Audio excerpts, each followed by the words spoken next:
ਬਿਸਮਿਲ੍ਲਾਹਿਰਰਹਿਮਾਨਿਰਰਹੀਮ। ਉਹ ਮੈਂ ਵੀਡੀਓ ਬਣਾਈ ਸੀ ਨਾ ਕਿ ਮੇਰੀ ਛੋਟੀ ਭੈਣ ਸਵੀਡਨ ਹੁੰਦੀ ਹੈ ਅਤੇ ਉਹ ਆਂਦੀ ਹੈ ਪਹਿਲਾਂ ਇੰਗਲਿਸ਼ ਦੇ ਵਿੱਚ ਮੈਡੀਸਨ ਦੇ ਨਾਂ ਯਾਦ ਕੀਤੇ ਸਨ, ਹੁਣ ਉਹ ਸਵੀਡਿਸ਼ 'ਚ ਕਰਨੇ ਪੈ ਰਹੇ ਨੇ ਅਤੇ ਬੜੇ ਮੁਸ਼ਕਲ ਨੇ।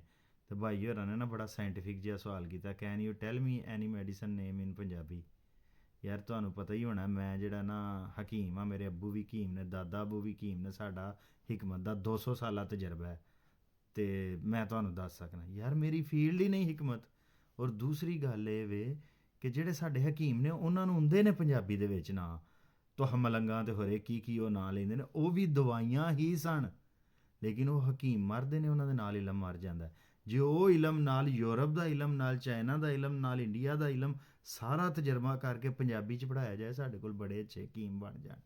ਉਹ ਮੇਰੇ ਭਰਾਵੋ, ਭੋਲਿਓ ਭਰਾਵੋ, ਉਹ ਯਾਰ ਜਿਹੜੀ ਸ਼ੈ ਪੜ੍ਹਾਈ ਨਹੀਂ ਗਈ, ਮੈਨੂੰ ਅੱਜ ਤੱਕ ਮੈਂ ਸਾਰੀ ਉਮਰ ਮੈਨੂੰ ਅੰਗਰੇਜ਼ੀ 'ਚ ਨਾਂ ਪੁੱਛ ਲਓ, ਪੈਨਾਡੋਲ ਤੋਂ ਇਲਾਵਾ ਕਿਹੜੀ ਦਵਾਈ ਦਾ ਸਾਨੂੰ ਨਾਂ ਆਉਂਦਾ, ਖੰਘ ਵਾਲੇ ਕਿਸੇ ਸੀਰਪ ਦਾ ਸਾਨੂੰ ਨਾਂ ਨਹੀਂ ਆਉਂਦਾ।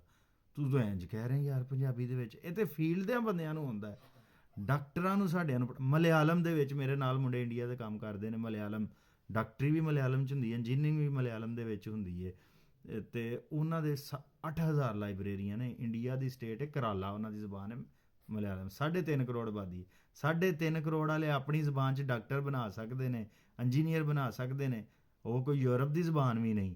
ਉਹ ਸਾਰਾ ਕੁਝ ਤਰਜਮਾ ਕਰਕੇ ਆਪਣੀ ਜ਼ਬਾਨ 'ਚ ਪੜ੍ਹਾਉਂਦੇ ਨੇ। ਪਰ ਯਾਦ ਰੱਖਣਾ, ਪੰਜਾਬੀ ਸਾਇੰਸ ਦੀ ਬੋਲੀ ਨਹੀਂ। ਜਦੋਂ ਇੰਗਲਿਸ਼ ਤੁਸੀਂ ਬੋਲਦੇ ਹੋ, ਤੁਸੀਂ ਇੰਗਲਿਸ਼ ਨਹੀਂ ਬੋਲ ਰਹੇ ਹੁੰਦੇ, ਤੁਸੀਂ ਸਾਇੰਸ ਬੋਲ ਰਹੇ ਹੁੰਦੇ ਹੋ। ਸਾਇੰਸ ਹੈ ਇੰਗਲਿਸ਼, ਸਾਇੰਸ ਹੈ, ਬਾਕੀ ਆਰਟਸ ਹੈ। ਜੋ ਵੀ ਬੋਲੋਗੇ ਉਹ ਆਰਟਸ ਹੈ, ਇੰਗਲਿਸ਼ ਸਾਇੰਸ ਹੈ। ਇਸ ਗੱਲ ਜ਼ੇਨ 'ਚੋਂ ਕੱਢਣੀ ਨਹੀਂ।